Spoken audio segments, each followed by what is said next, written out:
എന്റെ ബാക്കിൽ കാണുന്ന കാർ നിങ്ങൾക്ക് വേണം 50 ദിറംസ് നിങ്ങളിൽ മുടക്കാനുണ്ടെങ്കിൽ അതും ഫ്രീ ആയിട്ട് വേണ്ട. 50 ദിറംസിന് പർച്ചേസ് ആക്കുന്നുണ്ടെങ്കിൽ ഡിഫൻഡർ മോഡൽ വരുന്ന ബ്രാൻഡ് ന്യൂ ജെറ്റോർ കാർ നിങ്ങൾക്ക് സ്വന്തം. 50 ദിറംസിന് പർച്ചേസ് ആക്കിയാൽ 12 പേർക്ക് ടിവി തീരുന്നില്ല. 50 ദിറംസ് ഉണ്ടെങ്കിൽ 5 ജിമിനി വാഷിംഗ് മെഷീൻ 12 എണ്ണം 12 പേർ വെറും 50 ദിറംസ് 12 ഫ്രിഡ്ജ്. 50 ദിറംസിന് നിങ്ങൾ പർച്ചേസ് ആക്കിയാലല്ലേ get chance to win brand new Jetour 5 ജിമിനി car, 12 fridge, 12 T V, 12 washing machine. കൂടുന്നില്ല, ഇതാ വീക്കെൻഡ് ഓഫറും കൂടി നടക്കുന്നുണ്ട്, അതും കൂടി cut. Apple iPhone 16 Pro Max 256GB 11908, Samsung S25 Ultra 256GB 842AD. 25 ദിറംസിൽ കുറച്ചിട്ട് യുഎഇ നിങ്ങൾക്ക് എവിടെ നിന്ന് ഒരു ഫുള്ള് ഗ്രില്ല് കിട്ടില്ല. പാഷൻസിൽ വരുവാണെന്നുണ്ടെങ്കിൽ ഓൺലി 11.99 മാത്രമേ ഉള്ളൂ. Al Ain UHD milk 4 piece 9.99, water 200 ml 12 piece 2.99, orange navel only 3.99, apple Iran only 4.99, salmon Norway 36.99.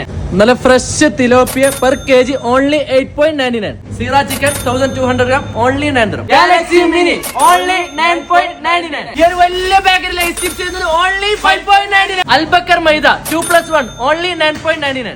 പോകുമ്പോ കൊണ്ടുപോകാൻ പിസ്ത വേണം ഓൺലി 20.99. 1.5 ലിറ്റർ 100 സൺഫ്ലവർ ഓയിൽ വെറും 12.99. 3 ബോട്ടിൽ കെച്ചപ്പ് വെറും 5.99. ഉള്ളി ഇല്ലാണ്ട് ഒരു പരിപാടി നടക്കുക. അപ്പൊ ഉള്ളിക്ക് വരുന്നത് 1 kg ഓൺലി 0.99. നല്ല fresh cucumber per kg only 3.99. Capsicum only 3.99. 5 piece tissue box only 6.99. Solid perfume 25.99. ഈ ഒരു ഡിസ്ക് ഒക്കെ വരുന്ന ഈ ഒരു സൈക്കിൾ നമ്മൾ നാട്ടിൽ നിന്ന് വാങ്ങിക്കണമെങ്കിൽ ഏകദേശം ഒരു 15,000 റുപ്പീസ് കൊടുക്കേണ്ടി വരും. നിങ്ങൾ പാഷൻസിൽ വരികയാണെന്നുണ്ടെങ്കിൽ വെറും 199 ദിറംസിന് ഫ്രിഡ്ജ് വാങ്ങിക്കാൻ പ്ലാനിങ് ഉണ്ടെങ്കിൽ ബ്രാൻഡ് നോക്കിയോ എവിടെയും കിട്ടാത്ത പ്രൈസിൽ വെറും 1499. ഞാൻ പൈസക്ക് ഒരു ടി വി നോക്കുന്നുണ്ടെങ്കിൽ വെറും 749 ദിറംസിന് ആപ്രോണിന്റെ 55 ഇഞ്ചിന്റെ ഫംഗ്ഷൻ ഏതായാലും നിങ്ങൾ പറയുന്ന രീതിക്ക് പറയുന്ന ടൈപ്പിൽ ഇവർ സെറ്റ് ആക്കി തരും. ഇതൊക്കെ കിട്ടണമെങ്കിൽ എവിടെ വരണം? Passions hyper market. Welcome to Fujairah.